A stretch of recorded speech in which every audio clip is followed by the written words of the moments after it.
All right, so we've moved out of formation and classification, all that boring stuff, the soil orders and the subsurface horizons.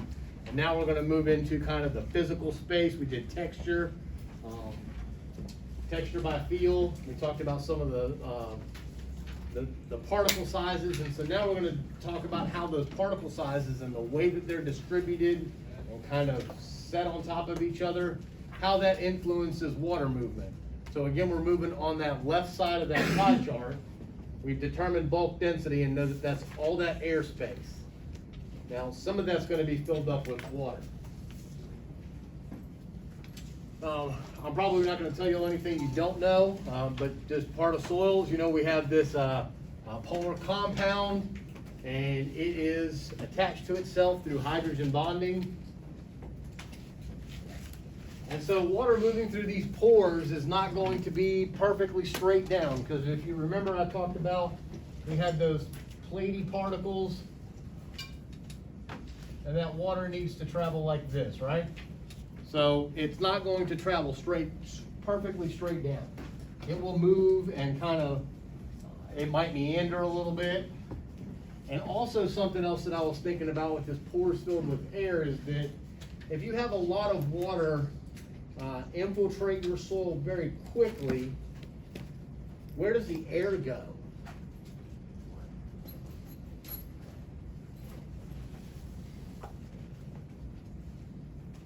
Does all of it escape out the side?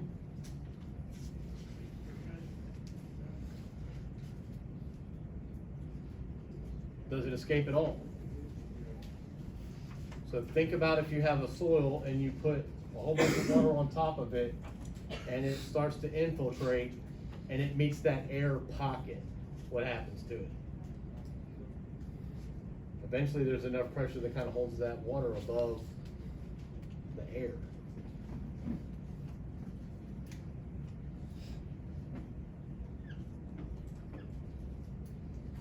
So imagine if we pushed, so this is all air in here.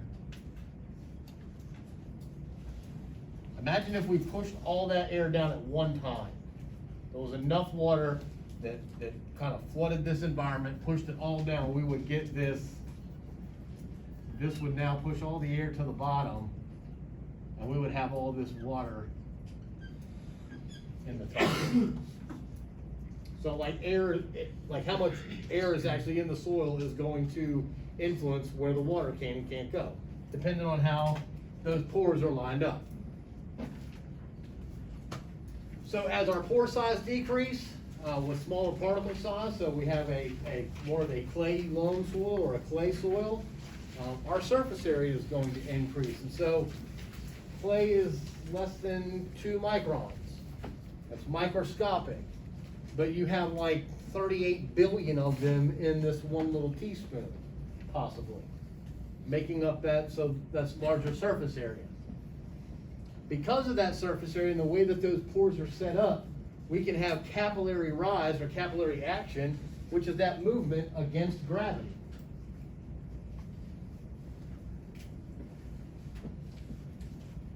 Have you ever noticed that it might rain and you're walking to class or whatever, and you look down and all of a sudden your pant leg is kind of wet? And you're like, I didn't step in any puddles, how come my pant is wet all the way up to my calf? Well, that's capillary rise. There's enough pore spaces in the fibers of your jean that water will move a little bit. It may not be all the way up to your calf, but there might be 2 inches of water that kind of moves up. And you're like, but I didn't step in any puddles. But just a little bit of dragging your feet and catching a little bit of water that's on maybe a little puddle starts to pick that moisture up. And I'll give a demonstration on that in just a moment. So there are 2 forces that kind of work with this capillary action. And so one is adhesion.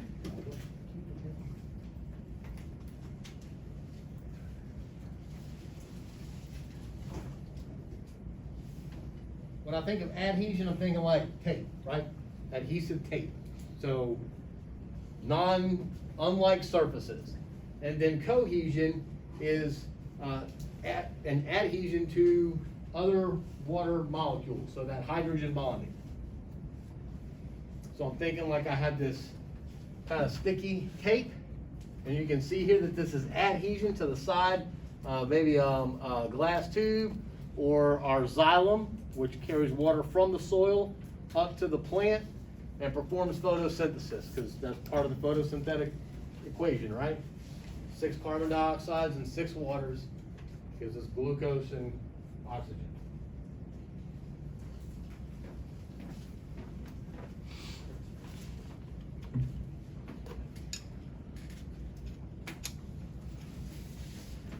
And so depending on the pore sizes,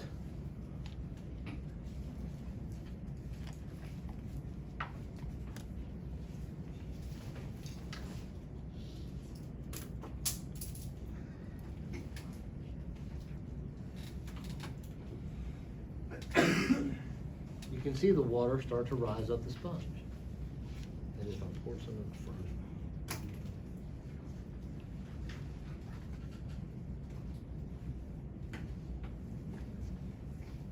Now you can see it moving up the backside real well.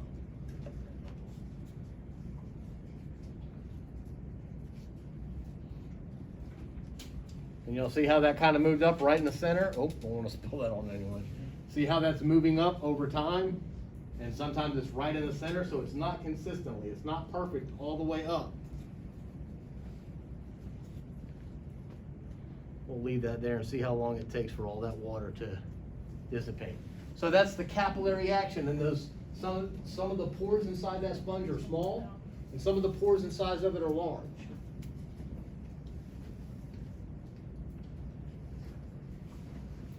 So the smaller the diameter of the pore, the greater the capillary rise. So in which soil type would you expect to find the greater capillary rise? A sand or a clay? 50-50. Which one? It was like, I didn't know. 50-50. Someone throw something out there. Sand. In the sand, so sand would have a larger micro or macro pore space. Think about micro or macro. Micro meaning small, macro meaning large. Sand is smaller. I mean, fine sand. Okay, so the Yeah, fine sand, but smaller particle size, right? Smaller pore space. Yeah. So sand. So this question was asking fine sand versus coarse sand. Yeah, fine sand. The fine sand would, because that pore space is smaller. Now, what about between a sand and a clay? The clay would, because there's so, right, we just talked about that, there's 38 billion of them little bitty clay particles, and there's a little micro pore space in between there. So each one of those hold an angstrom's worth of water for all you chemistry majors in here. Very, very small unit of water. But there's 38 billion of those pore spaces, and ultimately that adds up over the surface area.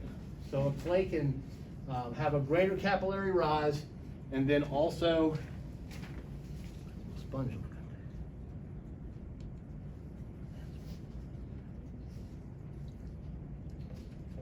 And then also over time as well. So smaller pore space, greater capillary rise.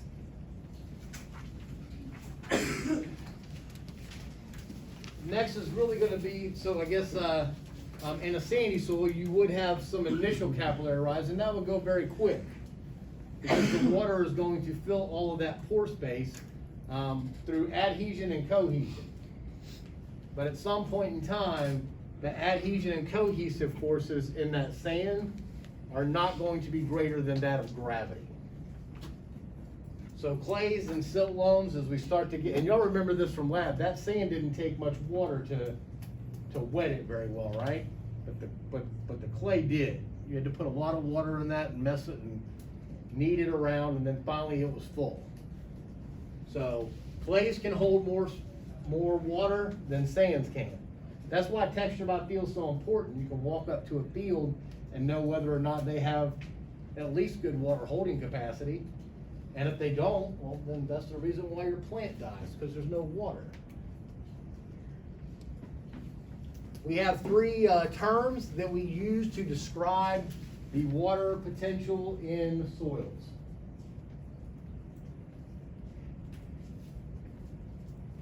Saturation, which makes sense, everything's full.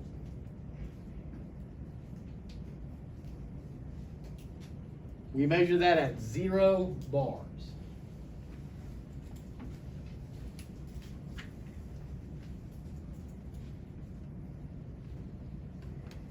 Next, we have field capacity, and that's everything that's held against gravity.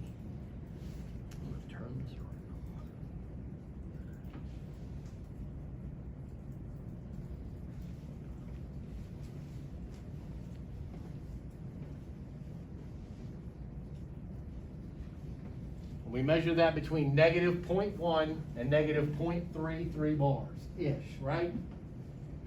So if you notice that as the water content decreases, the water potential, or the pressure potential, decreases as well. So as water becomes more as the soil becomes more negative, what happens to the water content of that soil?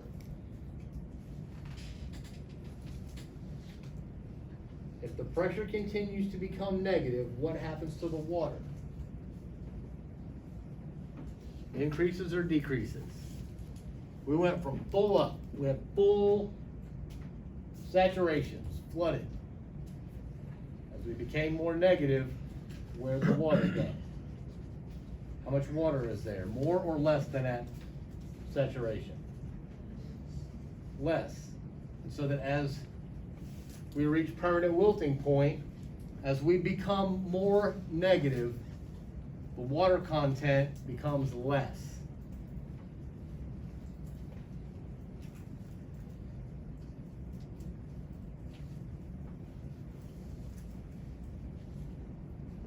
And we measure this at negative 10 to about negative 15 bars.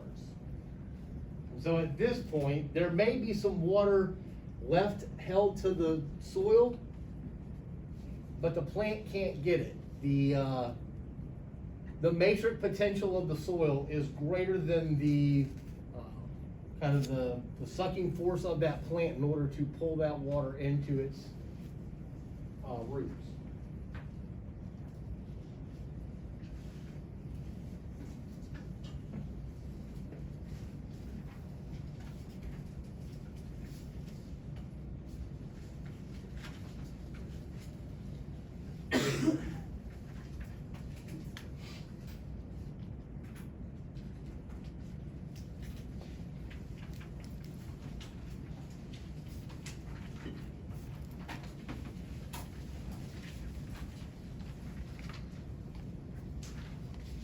Sponge has stopped. All right, and so there's no more water being pulled up by this sponge. This is the capillary action is about this high. That's it. It won't pull up anymore. Gravity is too great a force against the capillary action. So that's field capacity. So if this sponge were not fully soaked,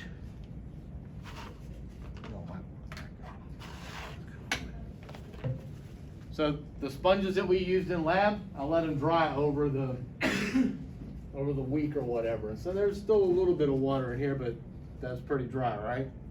I'm about to do some magic trick. I'm gonna ask her to pick a card. So anyhow, this would be what we would consider field capacity. Permanent wilting point. There's a little bit of water in there, but like we can't wring that out. And so you have to think about this is how. Now we have it hadn't rained in a long time. We've been in a drought, and then all of a sudden we get a frog drowner, and the soil can't take the water in because it's hydrophobic. But if we get a slow rain, that water can infiltrate the soil.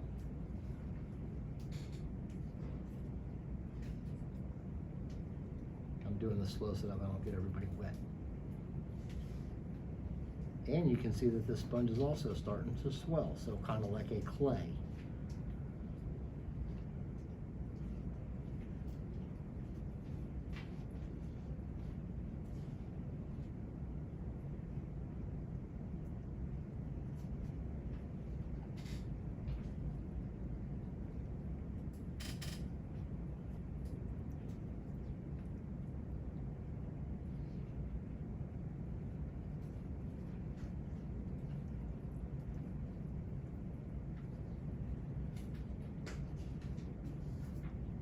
almost.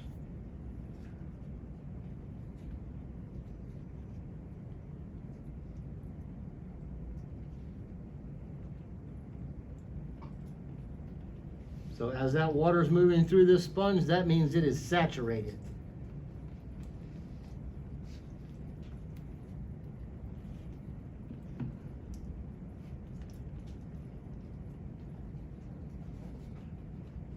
Against the flow of gravity. So now it's at field capacity. It's pretty close. There's still a little bit moving in there. We'll squeeze some of that out. So now there's no more water dripping out, and that's at field capacity. And the water will slowly start to decrease as your plants start to take that up. Or there will be some evaporation.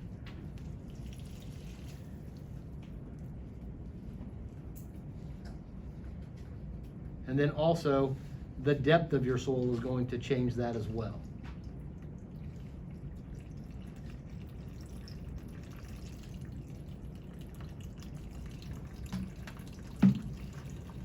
So now that's the weight of the water pulling against gravity. But at some point, you'll think this, like up here is losing water, right? But here it's still, like, so that's the way the water's going, against the flow of gravity. And once it stops, I'll turn that over so now we're at field capacity.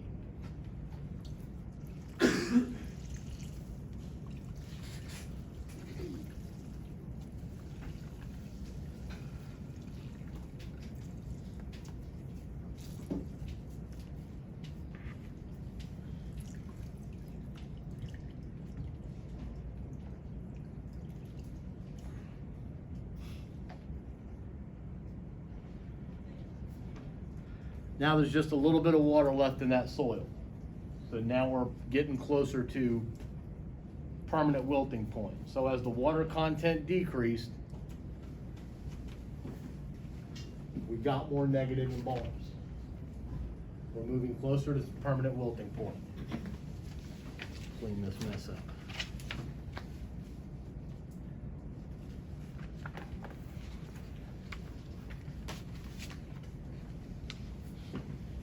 All right, so that's below the soil. So let's think about what's happening above the soil.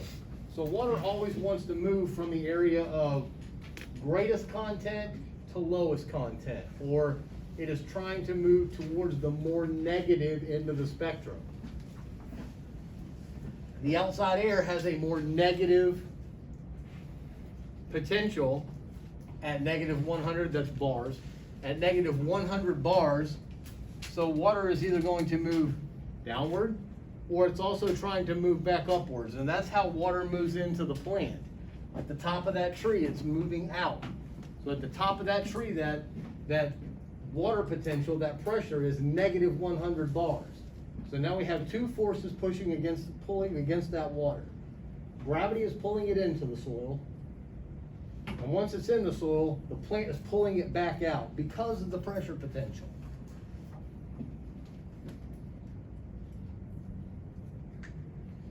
Everybody see and understand that? It's kind of like when you leave water on a table. It's going to evaporate. It's why water evaporates. So here, just to look at it, we have a full saturation. Some of the water has drained out at field capacity at negative 0.3 bars, and then finally permanent wilting point. You'll notice that there's a small film of water around that soil colloid. That's the matrix potential of that soil. And so here we're looking at showing that at field capacity, somewhere between -1 and -10, we start to get into permanent wilting point. And so that as our soil moisture potential is becoming more negative, the soil water is not available.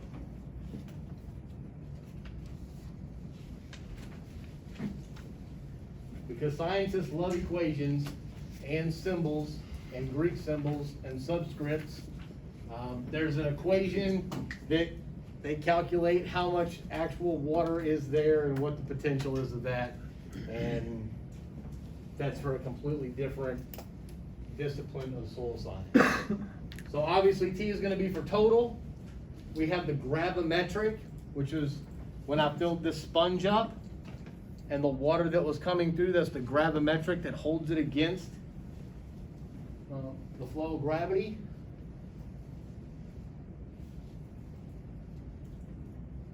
Solute or osmotic potential, so this has to do with salts and diffusion. And so water will move from an area of lower concentration to an area of higher concentration. Anyone ever burnt a field? Anybody ever spilled too much fertilizer near some grass? Yes? No? So if you over apply fertilizer, what happens is the salt potential is so great in that little area that it actually sucks the water out of the plant. So the salt concentration in the soil actually pulls that water out of the plant because it's trying to reach equilibrium.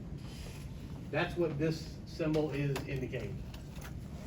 We have the matrix absorption force, and that's right around, that's the water that's right around that soil colloid that we saw in 1 or 2 slides ago. That little film of water. And that is held by adhesion. And then finally we have pressure.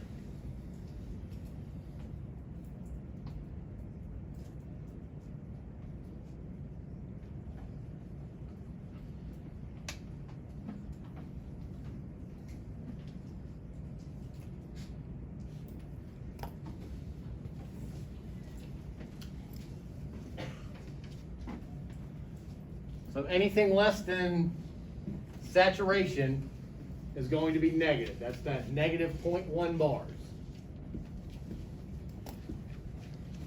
Water moves from areas of high content to low content.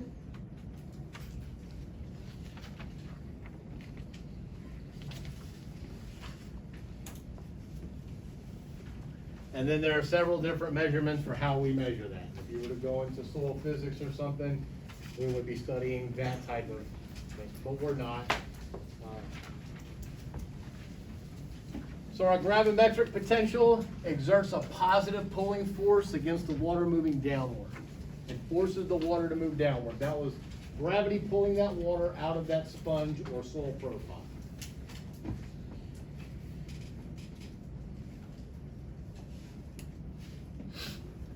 It also works the same way. If you remember back, we talked about the zones of eluviation, so exiting, that's gravity pulling it downward.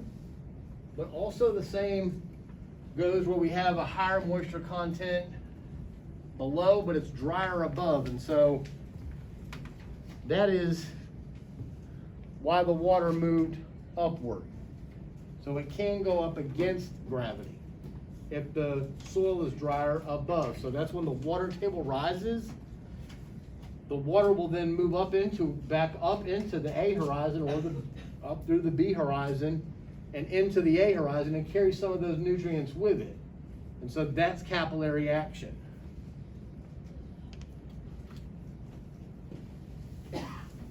This osmotic potential, we're talking about the dissolved salts, and they have that positive attraction for water. So as salt content increases, we have a greater negative number because that water is not available in the soil. Dr. Earhart was telling me a story about how this company was moving tomatoes in water, and what started happening was by the time they got to the conveyor belt and they were ready to go into the box, they had burst. It was like, huh. The salt concentration inside of the tomato was so great that the water was coming out of the river and going into the tomato, and it was blowing up, and that skin can only hold so much. That's what this symbol is for. It's the salt attracting the water across that semi-permeable membrane. And then finally the matrix potential, and again that's just going to be the water that is around that little piece of soil or that soil particle. And so the drier the soil, the larger the negative number. So when I talk about a soil potential being negative, I would typically call it being more negative. So as soil moisture becomes more negative, as the potential becomes more negative, what happens to the water content? More or less? Less.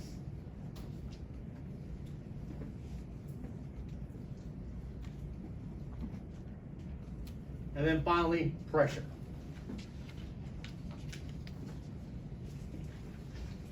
So you add all those together, it comes up with a value, and that tells scientists how much how much water that soil can actually hold, and how long it will take in order to evaporate or be used up by the plant. There's a ton of equations that go into that.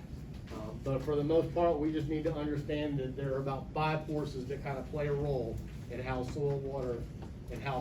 water moves in the soil. And again, I'll bring you back to this to understand that this is all coming from the soil into the root, up the xylem, and then out the top of the tree through adhesion and cohesion based upon the pressure potential. Real simple. And then back again at those different values for saturation, field capacity, permanent wilting. What's up? And so we kind of discussed this earlier, that sandy soils will hold less water. So the water holding capacity of a sand is much less than the water holding capacity of a loam or a clay because of pore size. Because there's more surface area in a clay than there is in a sand. So it just can't hold as much water. That's why anybody in nursery, horticulture? No one? In golf courses? Doesn't make any sense then. And then permanent wilting point is going to be at negative 10 to 15 bars. But each soil type has a different time frame for when it reaches negative 10 to 15 bars.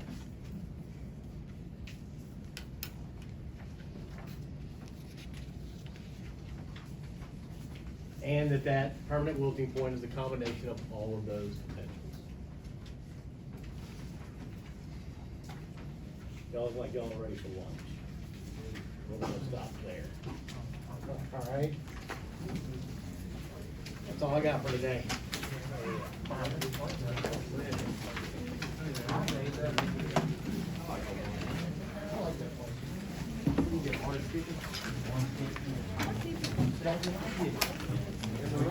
No, I got it right.